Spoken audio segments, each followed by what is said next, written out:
J'ai connu la richesse, mais j'ai connu aussi la pauvreté. Et j'ai choisi la richesse à chaque putain de fois.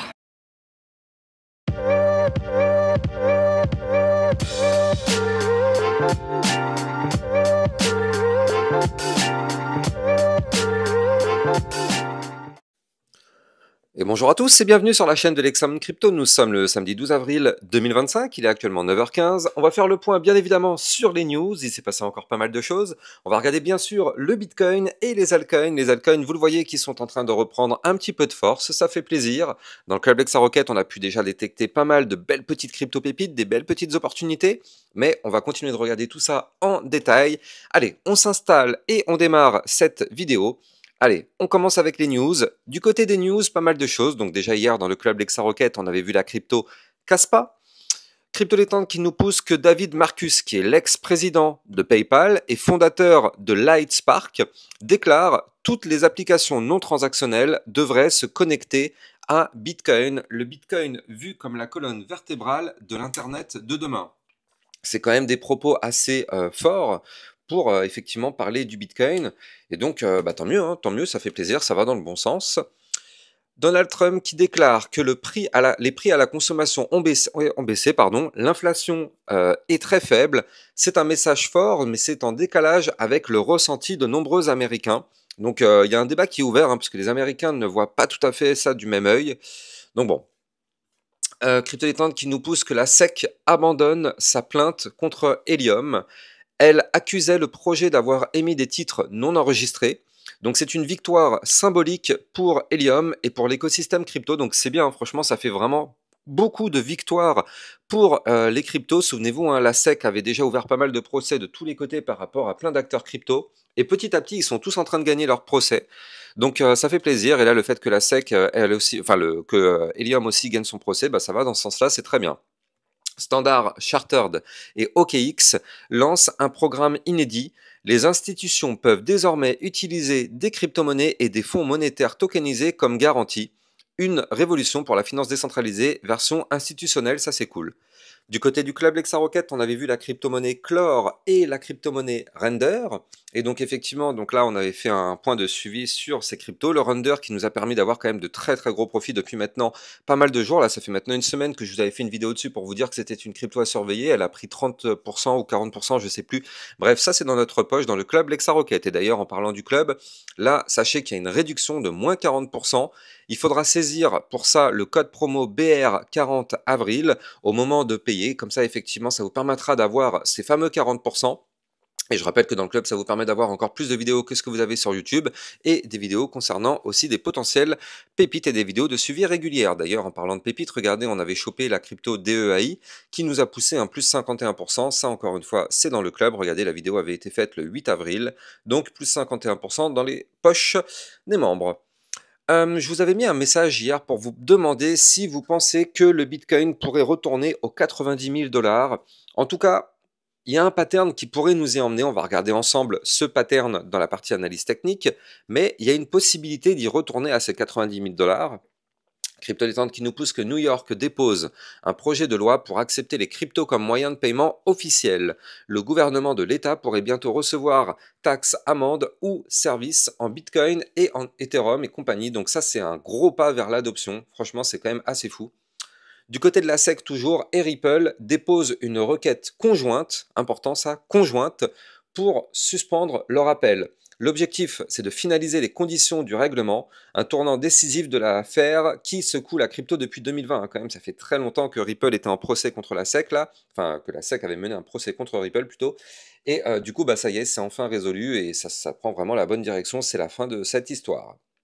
BNB Chain qui finalise son hard fork Lawrence. Prochaine étape, la mise à niveau Maxwell en juin 2025. L'objectif, réduire le temps de bloc à 0,75 secondes. La vitesse devient une priorité par rapport au BNB. Donc c'est cool, ça devient une bonne chose du côté de la crypto de Binance. Selon CryptoQuant, le Bitcoin pourrait buter sur une résistance à 84 000 $. Alors ça, je suis entièrement d'accord avec ça, parce qu'on l'a vu ensemble dans mes précédentes vidéos, on a une grosse résistance sur cette zone-là. Si le momentum faiblit, ça coincera, mais si ça passe, c'est direction les 96 000 $ grâce à grosse zone à surveiller. Donc on va regarder ça après dans la partie analyse technique, mais j'avoue que ma vision des choses et mon analyse technique me donne effectivement ce même type de scénario. On va regarder ça après, ne vous inquiétez pas, pas de souci. Charles Hoskinson, qui est le fondateur de Cardano, qui prédit un Bitcoin à 250 000 $ d'ici la fin 2025 ou même l'année prochaine. Selon lui, le bull run arrive ou c'est un simple coup de com'. Dites-moi ce que vous en pensez. 250 000 $. Bon, moi personnellement, vous me connaissez, vous savez que pour moi, je pense que c'est un petit peu trop. Je pense que sur ce bull run, le Bitcoin pourrait monter à 130, 150 000, allez, 160 000 $, peut-être même, pourquoi pas. Mais je ne crois pas une seconde qu'on pourrait aller rechercher les 200, 250 000 $, même si j'aimerais me tromper. Mais je n'y crois pas, en tout cas pas sur ce cycle. Sur le suivant, aucun problème. Mais sur ce cycle-là, j'avoue que je n'y crois pas trop, mais j'aimerais me tromper. BlackRock annonce 84 milliards d'entrées nettes au trimestre 1. 3 milliards de dollars sont allés vers les produits crypto. Les ETF iShares battent un record historique avec 107 milliards de dollars. Donc c'est quand même que des bonnes news tout ça. Et vous savez que j'ai un Discord officiel sur lequel vous pouvez rejoindre la communauté pour vous entraider, poser des questions, trader ensemble. N'hésitez pas, vous avez le lien du Discord en description de vidéo, comme ça vous permet de rejoindre toute cette belle communauté. Allez, on va démarrer notre analyse technique. Avant ça, bien évidemment, je rappelle à tout le monde que tout ce que je vais dire n'a en aucun cas un conseil financier, c'est à vous de faire vos propres recherches et n'oubliez pas que le trading de crypto comporte des risques de perte partielle ou majeure. Du côté de la map de liquidité, là vous le voyez, on est en train de faire des clusters en haut et en bas. Du coup, là on est en train d'accumuler ici entre les 78 350 et les 77 000. On a aussi un autre cluster à 74 000 $. Donc ça c'est pour les parties au sud. Au nord, qu'est-ce qu'on a? Eh ben, on a les fameux 83-84 000 $ qui pourraient nous emmener jusqu'aux 85 500. Donc voilà, on est actuellement en plein milieu de tout ça. Du côté du Fear and Greed Index, on est actuellement à 43, donc on est dans la peur, mais on se dirige doucement vers la zone de neutralité. Alors ce qui est bien, vous l'avez vu, mais regardez, à chaque fois qu'on a touché l'extrême peur, ce sont des moments où tout le monde a peur. On le voit au niveau des commentaires sur Twitter, sur YouTube et tout ça, on voit les commentaires des gens, ce sont des commentaires aigris, ce sont des commentaires de personnes aussi qui ont la rage contre la crypto-monnaie. Mais en général, plus on est dans l'extrême peur, plus ce sont des belles opportunités, je ne vous le dirai jamais assez. À chaque fois qu'on a eu l'extrême peur, ça a remonté pas mal derrière. Donc effectivement, l'extrême peur, c'est toujours des moments où personne n'ose investir parce que justement, c'est lié à une chute récente. Et donc forcément, quand ça chute fort, les gens ont peur, donc les gens n'osent pas investir. Mais en général, ce sont pas toujours, mais la plupart du temps quand même des belles opportunités. Encore une fois, c'est pas un conseil financier, c'est juste de la pure logique. Donc là, on est actuellement dans la peur, et vous le voyez, on était hier dans l'extrême peur, on est actuellement dans la peur, donc on remonte un peu, c'est plutôt pas mal. Allez, on démarre notre analyse technique avec le Bitcoin. Alors attendez, il faut juste que je le reprenne, ce Bitcoin. Hop là, voilà, parfait. Donc là, du côté du Bitcoin, hier, on a une belle poussée, ça fait plaisir. Malheureusement, la poussée s'est arrêtée pile poil sur mon niveau clé dont je vous parlais depuis maintenant plusieurs jours. Regardez, le Bitcoin ne s'est pas arrêté au hasard, le Bitcoin s'est arrêté pile poil sur ma zone de croisement que vous voyez ici. On le savait, on le savait que c'était une zone de résistance importante. On a ici la ligne de tendance haussière, vu qu'on est en dessous, c'est une résistance. On a la ligne de tendance baissière, vu qu'on est en dessous, c'est une résistance. On est donc ici sur une zone de double résistance. Et donc effectivement, la zone sur laquelle on est actuellement, c'est-à-dire la zone des 83 500, pour le moment, c'est une zone difficile à franchir pour ces deux raisons. Ce sont deux lignes importantes que malheureusement on a briquées. Enfin, je parle surtout de la ligne de tendance haussière en réalité. Et là, du coup, ce qui est bien, c'est que comme vous pouvez le voir actuellement sur ce graphique, on essaye de la récupérer, cette ligne de tendance haussière. On essaye, même si pour le moment, on n'y arrive pas, mais de toute façon, vous le savez, c'est pas en one shot qu'on récupère un niveau clé, c'est après plusieurs tentatives. Donc là, on essaye de récupérer cette zone-là. Pour l'instant, on n'y arrive pas. Pour l'instant, on est tenu en échec, mais on essaye. Et ça, c'est une excellente nouvelle quand même. C'est une excellente nouvelle parce que regardez, on a eu la semaine dernière un momentum bear. Ce momentum bear, il a duré 5 jours. Hop, il a duré seulement 5 jours. Donc là, ça veut dire que le momentum bull est en train de reprendre. Donc là, ça fait plaisir. Le momentum bear n'a pas permis d'avoir justement une situation chaotique, vu que là, vous le voyez, on est à 83 000 $, c'est-à-dire les niveaux clés avant la chute qu'on a eue.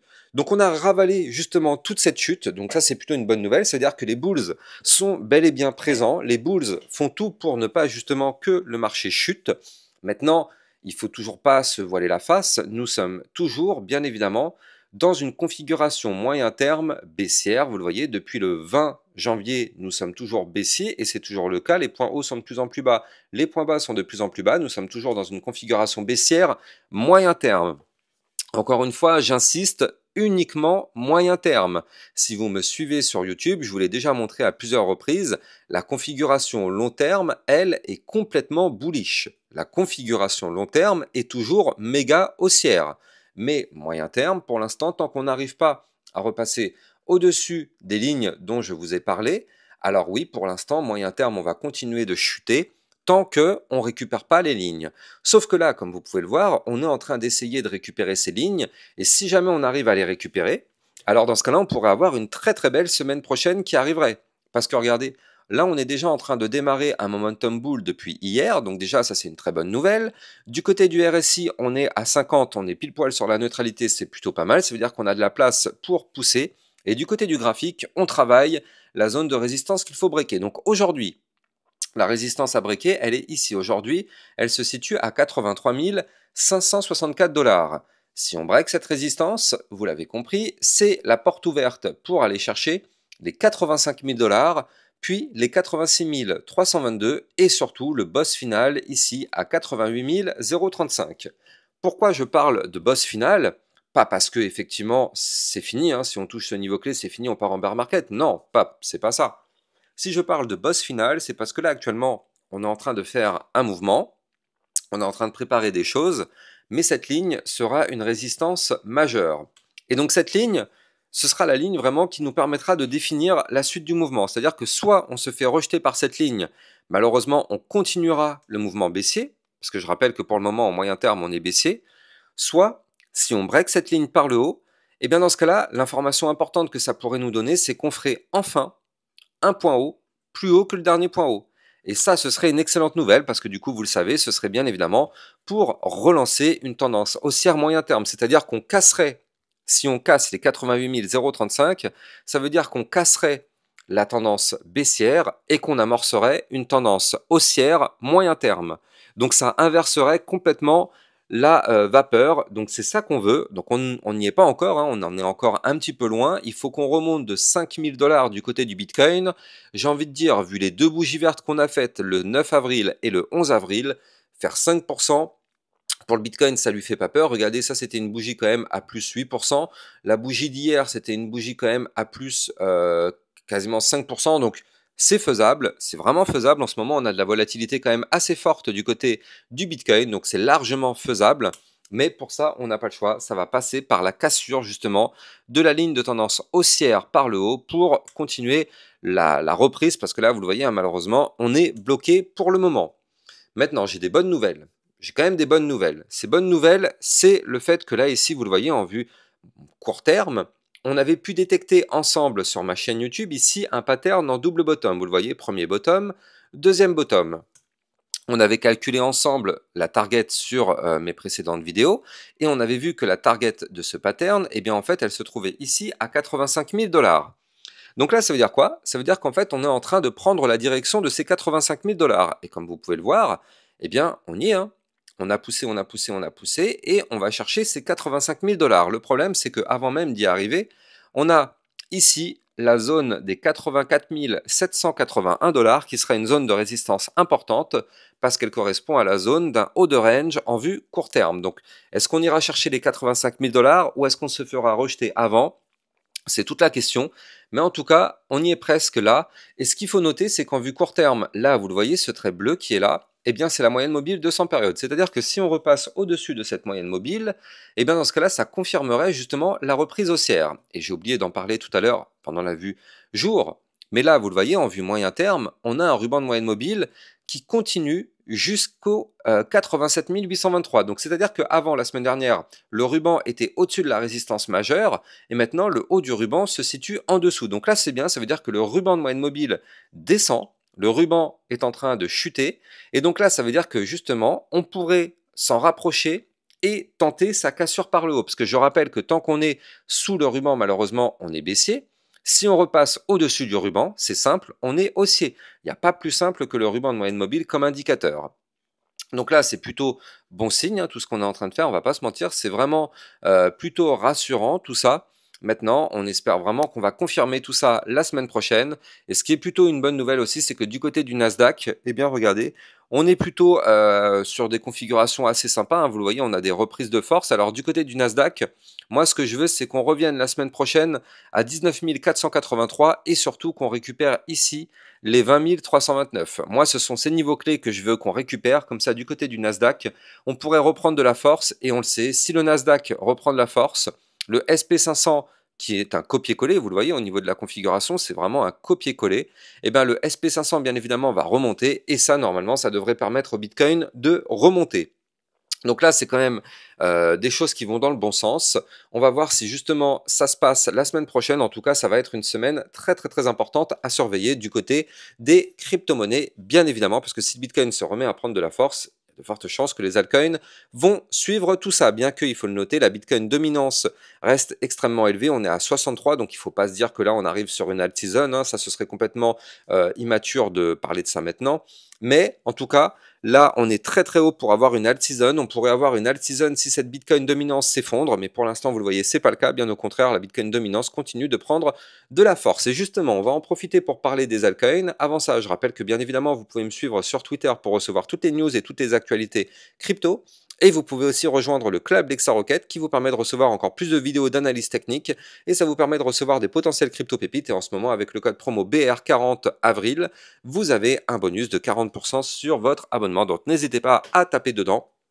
Pour recevoir tout ça, les liens Twitter et Club LexaRocket se situent en description de vidéo. Alors, on démarre sur les altcoins. Et donc, qui dit altcoin dit directement l'Ethereum. Alors, du côté de l'Ethereum, vous le voyez, hein, on est en train d'essayer de le former, ce fameux pattern. On a peut-être la chance de voir ici le début d'un double bottom. Alors, encore une fois, ce n'est pas validé. Pour l'instant, vous le voyez, il manque toute la partie de droite, il manque ça. Mais on est en train de faire la configuration, donc c'est plutôt pas mal, tout ça c'est vraiment pas mal. On espère vraiment qu'on va réussir à breaker notre ligne des 1683 $. Je rappelle que c'est ça notre niveau clé qu'il faut absolument breaker si on veut reprendre de la force du côté de l'Ethereum. Malheureusement pour l'instant on en est quand même encore très très loin. Donc c'est pas facile, hein. Clairement l'Ethereum c'est une crypto qui est en grande souffrance, mais en tout cas là, on est en train de former ce pattern en double bottom. On espère qu'il va se valider parce que si il se valide, eh bien, je rappelle que l'idée serait de revenir rechercher ici le bas du range qu'on avait breaké. Donc, souvenez-vous, hein, ici la zone des 1860 $. On avait breaké ce niveau clé. Pour l'instant, on n'est pas encore revenu retester ce niveau clé, mais grâce à ce potentiel double bottom, on pourrait y retourner. Donc, c'est pour ça que ça va être important d'attendre la clôture pour voir si on arrive dans les prochains jours à valider ou non ce double bottom. Et je rappelle que si on réintègre l'ancien range du côté de l'Ethereum, alors bien sûr, on pourrait avoir une belle petite poussée haussière qui arriverait par la suite. L'Ethereum est une crypto qui a pris très très cher, il faut le noter. Et justement, si jamais on arrive à reprendre de la force, on pourrait justement avoir un mouvement assez intéressant à surveiller. Mais pour ça, on n'a pas le choix, il va falloir breaker les niveaux clés dont je vous parle. Affaire à surveiller, de toute façon vous le savez, hein, sur ma chaîne YouTube, l'Ethereum est une crypto que j'analyse quand même très régulièrement. Allez, on va en profiter pour faire aussi un petit point rapide sur le Solana. Donc du côté du Solana aussi, il se passe des choses intéressantes, là vous le voyez. Avant de continuer, je rappelle que vous pouvez trader toutes les crypto-monnaies en utilisant mon lien de parrainage Binance que vous avez en description de vidéo qui vous permet d'obtenir un bonus de 10% à vie sur vos frais de trading et ça vous permet de trader sur une plateforme enregistrée PSAN auprès de l'AMF. N'hésitez pas, vous avez le lien en description de vidéo. Donc là, du côté du Solana, vous le voyez, on a validé une réintégration. Ça, c'est une excellente nouvelle. C'est-à-dire qu'on avait cassé un range par le bas. Ici, on avait cassé les 116 $ et on a réussi à réintégrer ce range. Heureusement. Heureusement parce que là, si on n'avait pas réussi et que le pullback aurait clôturé en dessous, malheureusement, on aurait pu avoir une chute beaucoup plus violente. On a réussi à réintégrer, c'est très très bien. Maintenant, on est actuellement rejeté en vue moyen terme par le milieu des bandes de Bollinger à 123 $. Si on break ce niveau clé, vous l'avez compris, porte ouverte pour aller chercher ici les 136 et surtout notre haut de range à 143 $. Et si on pète ce range par le haut, ça permettrait au Solana de reprendre de la force. Justement, en parlant de reprise de force, je rappelle quand même que le Solana avait breaké la semaine dernière des niveaux clés historiques. On avait breaké des niveaux clés historiques et on essaye actuellement de repasser au-dessus de ces niveaux clés historiques. Donc là, il va falloir cette semaine qu'on arrive à clôturer impérativement, c'est vraiment une obligation, on n'a pas le choix, il faut impérativement clôturer au-dessus ici de la zone de résistance qui se trouve à 118 $ pour qu'on puisse repasser au-dessus de la partie de 2024. Donc c'est extrêmement important de récupérer ce niveau clé. Tant qu'on était au-dessus, c'était toute la configuration 2024, vous le voyez tout ça, hein. Hop là, toute cette zone-là, c'est la zone 2024. Et là, malheureusement, on a cassé cette zone de support historique. Donc là, c'est pour ça que c'est méga important de clôturer la semaine au-dessus. Donc pour l'instant, on est samedi, la semaine se clôture dans un jour 17 h. Donc attention, hein, il y a encore du travail. Mais si on clôture au-dessus, ça veut dire que là, on se donne du répit, on se sauve les miches, on va pas se mentir, on se sauve les miches si on arrive à clôturer au-dessus, parce que sinon ça peut être très très très dangereux du côté du Solana de se retrouver sous ce support historique. Mais là, on est en train d'essayer de le travailler, on est en train d'essayer de le récupérer, et regardez, on est sur un momentum bull qui est en phase décroissante, donc si on arrive à récupérer ce niveau clé, on pourrait potentiellement avoir derrière une sorte de remontada, qui nous permettrait d'aller rechercher des points plus hauts, notamment ici les 145, puis les 157, avant d'aller chercher ici les 178 et les 184 $ du côté du Solana. Mais ça se fera uniquement si on récupère les niveaux clés donnés. Allez, j'espère que vous avez kiffé la vidéo. Si c'est le cas, n'oubliez pas de liker, commenter, partager. Vous le savez, ça participe grandement au référencement de ma chaîne YouTube. J'en ai besoin en ce moment, vu qu'il y a beaucoup moins de vues, vu la situation. Et n'oubliez pas de vous abonner pour recevoir tous les jours 1, 2 à 3 vidéos concernant le Bitcoin et les altcoins. Excellente journée à vous, à plus tard, ciao ciao. Bitcoin, Ethereum, you know the drill. Lost it all but came back with the skill.